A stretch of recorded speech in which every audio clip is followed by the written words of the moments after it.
This is 6 News Now, sponsored by the University of Michigan, Flint. It's so very scary to have such little people experiencing such big mental health. Shannon Douglas is a social worker in Jackson. She's dedicated her life to helping kids who are struggling with their mental health, and right now, the need is growing. This has been the biggest rise since I've been in the field, and it's been really across the board with all, kids, adolescents, and adults. New research from the CDC shows that emergency room visits for cases of self-harm in children are up 50% since 2019, with visits for mental health up another 60%.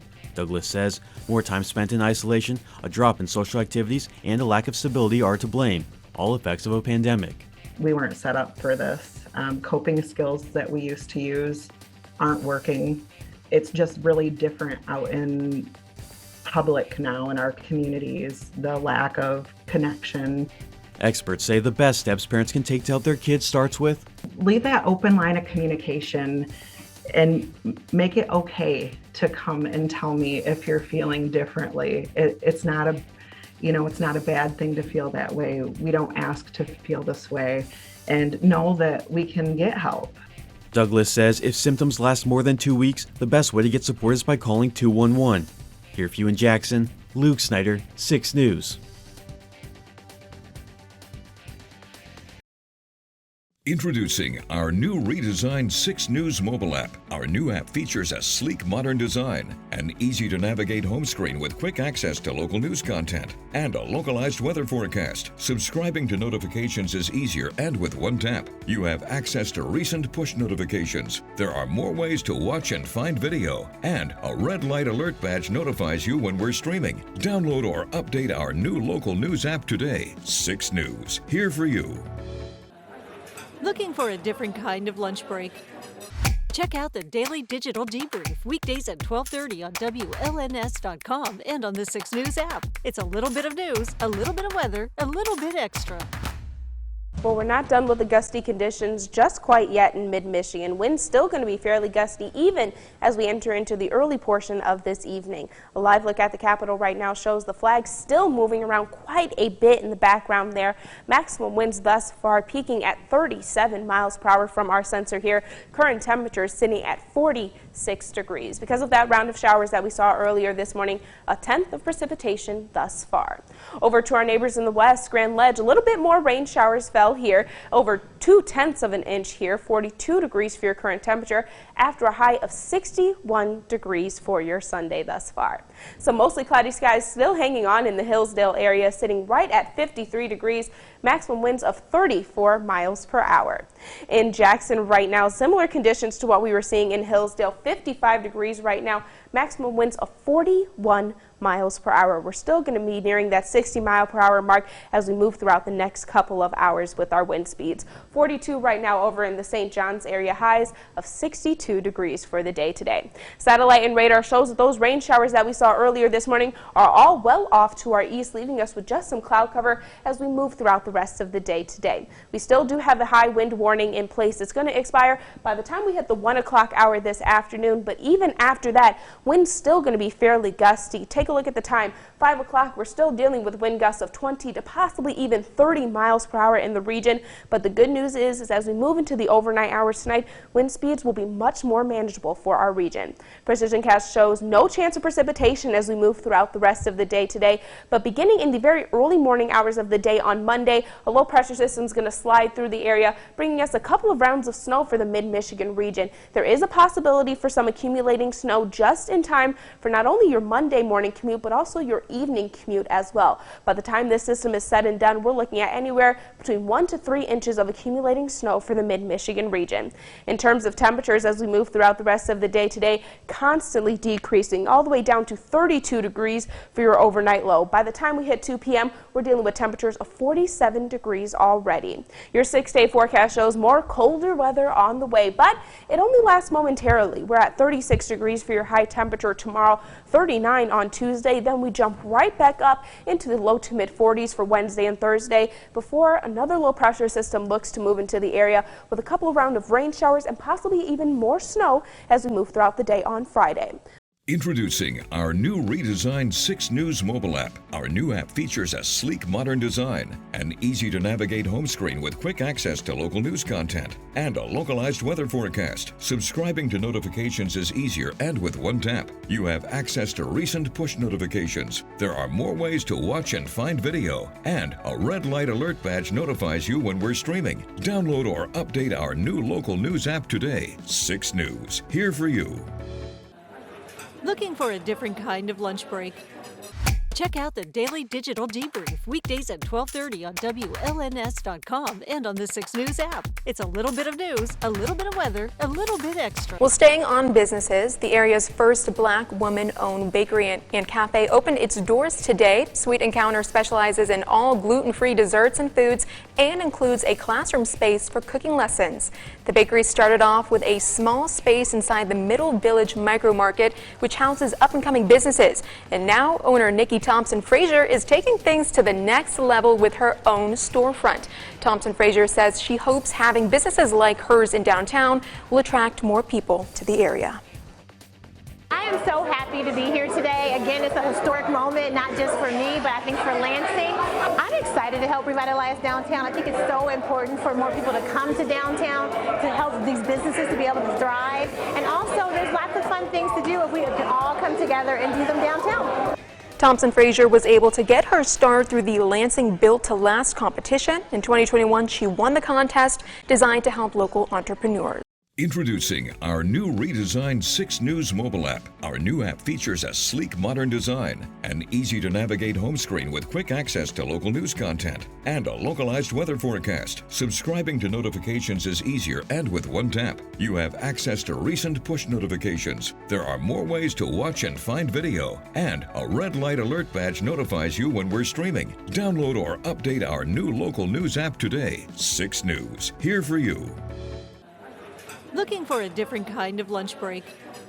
Check out the Daily Digital Debrief, weekdays at 12:30 on WLNS.com and on the 6 News app. It's a little bit of news, a little bit of weather, a little bit extra. Many people have returned to working in the office, but in downtown Lansing, some offices remain empty as some jobs stay virtual for now. However, as COVID-19 cases continue to decrease, restaurant owners say they anticipate more people back in the office and back in their restaurants. 6 News reporter Josh Sanchez is here for you with the story. Tables are full at Social Sloth Cafe in downtown Lansing. The owners say this is normal for weekends, but during the week, it's a different story. Many office buildings remain vacant, so she says they're more focused on keeping regular customers than expecting new ones. They're saying it always, but we think they're not going to come back. It's like a hybrid most of the time, and it means 1 or 2 days a week, which is not enough for all the businesses around here. Less than a mile down the road, customers look over the menu at Saddleback Barbecue.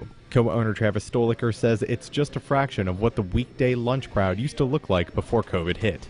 That lunch really relied on those state workers, and that was people coming down for events at Lansing Center, maybe people just going to lunch, maybe people coming down to meet each other for lunch downtown, that kind of thing. He says they're cautiously optimistic with what the future will bring as declining COVID rates bring people back to the office, and he hopes back to his restaurant. Officials with the downtown district say with more people working remotely, the state needs to invest more money into revitalizing the area. So we are hoping that the state will be able to support us in that $5 million ask so that we can rebuild the capital city downtown into the jewel that the people of Lansing and the state as a whole deserve. Lansing Mayor Andy Shore says the city is trying to attract more remote workers to live inside Lansing by building more housing near downtown.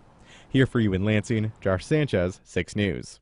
Well, speaking of restaurants, Introducing our new redesigned 6 News mobile app. Our new app features a sleek, modern design, an easy-to-navigate home screen with quick access to local news content, and a localized weather forecast. Subscribing to notifications is easier, and with one tap, you have access to recent push notifications. There are more ways to watch and find video, and a red light alert badge notifies you when we're streaming. Download or update our new local news app today. 6 News. Nearly 2 decades, one organization has brought the LGBTQ+ community together in the Lansing and Mid-Michigan area. The group is centered on inclusivity, friendships, and representation.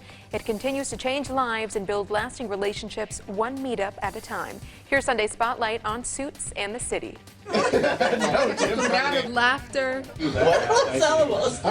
good food, nachos, and great conversation. That's what you can expect from Suits and the City. It's a nonprofit organization in Lansing that hosts networking events at a variety of businesses throughout mid-Michigan for the LGBTQ+ community. It's very important to us that we be visible in the community. So that's why we go out to restaurants and bars and hotels and wherever. Recognition from local business and validation that we can be in this community, in this area, and be welcomed. From networking meetups to galas, Suits in the City has created a safe space for the LGBTQ+ community to connect. You might meet a doctor, you might meet a plumber, you might meet an architect.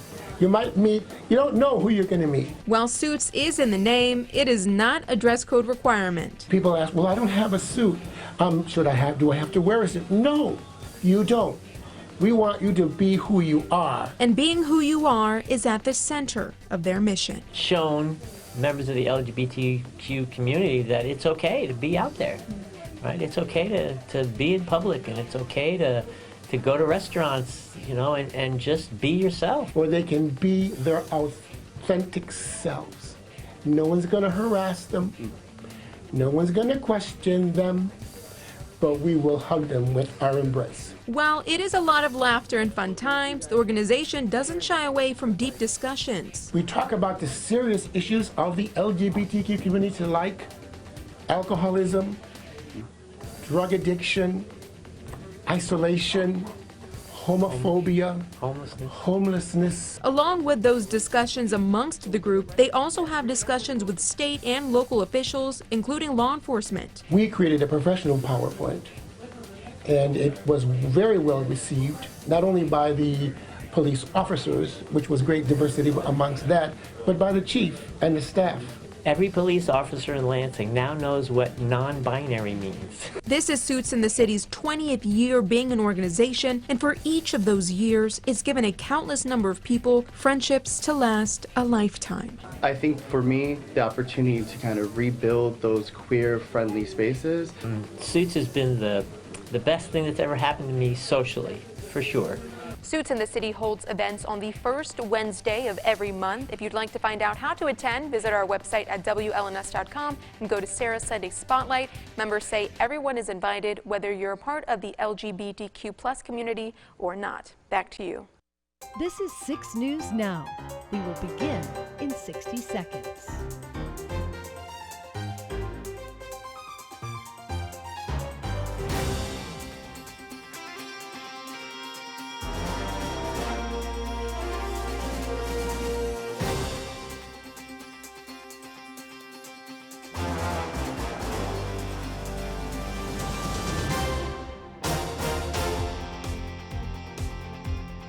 Six News Now will begin in 30 seconds.